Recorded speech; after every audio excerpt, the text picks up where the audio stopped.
Hello, Assalamu alaikum, Namaste, Haru Nefer. This is Qesankh Peru. It's a special video for you, and we're going to be talking about how you know you're in a false reality. But before I do that, I want you to hit the like button on this video. And if this is your first time to my channel, welcome. Hit the subscribe button to get notifications on when I go live and when I upload recorded videos. So I want to get into this really quickly. So one of the exercises that I do when I take my students out on the field, and I'm in this mall here, and this is what we would be calling the field, is that each student is required to approach at least 20 people and talk to them, random strangers. Now, prior to doing that, they're going to compose in their mind either a phrase or a sentence, and think about that. Actually, they would do this the night before. And then they would approach these 20 strangers to have random conversations. And the idea here is that what typically will happen is that you'll see that these random strangers, through the course of your conversation, will bring up or say verbatim your phrase or your line. Now that tells you that these strangers who you think are random strangers are actually avatars that you created, and that they are mirroring or mimicking your thought process. Hence is why they're repeating the line that you committed to memory the previous night. So isn't that wonderful? And that lets you know that you are in the matrix, a type of false reality. And remember, reality doesn't exist apart from the observer. So you, as the observer, you're creating everything around you, which is why you often hear me say that you are a reality generating machine. So these people, all these people you see around you, and these things are constructs of your thought process, your belief system. Now, the other exercise that we typically do that works just as well is we'll have students think about something, you know. Just want to let you know you look prettier than me, I'm jealous. Where are you from? You have like an exotic look. Oh, nice. Are you upset about what's going on right now? Is it pretty bad? Not a good time to travel there. You Israeli? Or are you Palestinian? You don't look Israeli. You look Egyptian. That's an example.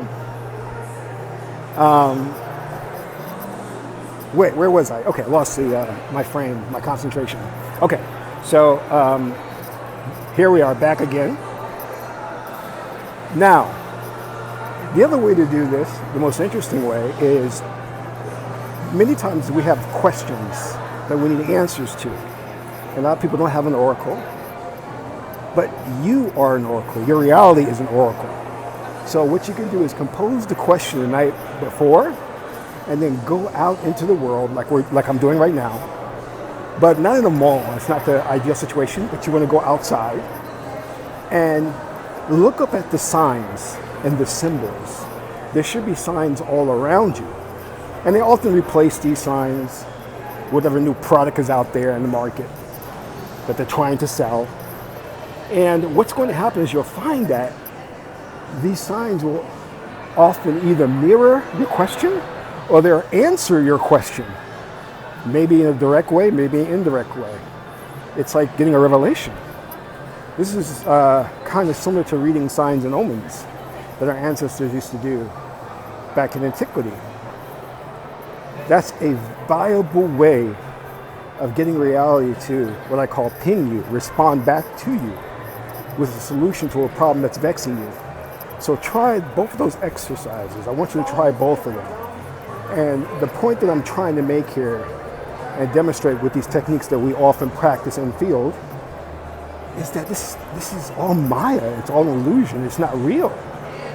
It's a product of your belief system. And in fact, nothing is on the outside, nothing exists on the outside. It's all happening in here, but you're under the impression that there is an outside because you live in a left-brain society that's predicated upon concrete, linear space-time. But that's not how the universe operates. Try that. I want you please also remember to hit the like button on this video. And if this is your first time to my channel, please subscribe to get notifications to get more videos. So when this happens to you, when you try these exercises and reality pings you back and responds to you. Don't think it's some outside entity or force. It's actually you. It's you responding to yourself.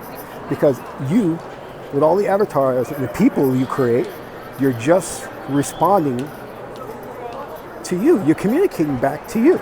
That which you already know, but maybe are not aware of it. All right? Because the knowledge and the wisdom that you want is in 5D. You are in 4D, fourth dimension. And because you're in 4D, you may not have access to that knowledge immediately. So you may need proxies like signs, symbols, omens to give you guidance. And that's where the exercises come in. There were people back in ancient Greece and in ancient Kemet who were masters of reading the environment, reading water, reading tea leaves, and they were able to interpret so much information from that. Things are arbitrary in our reality because you want them to be arbitrary. If you accept the belief system that everything is arbitrary, it becomes arbitrary. But the minute that you accept the new belief system, that these things can communicate a meaning to you, they start sending you messages. They start organizing themselves to communicate something to you that's very profound. So, whenever you need an answer, whenever you're stressed out looking for answers, or whenever you want to prove to yourself that reality is just Maya, try one or two of these exercises and watch your world change. This is Qesankh Maya Keperu, son of my aunt Tahuti. My aunt is a beautiful goddess Heteru. Till my next video, Amen Ra.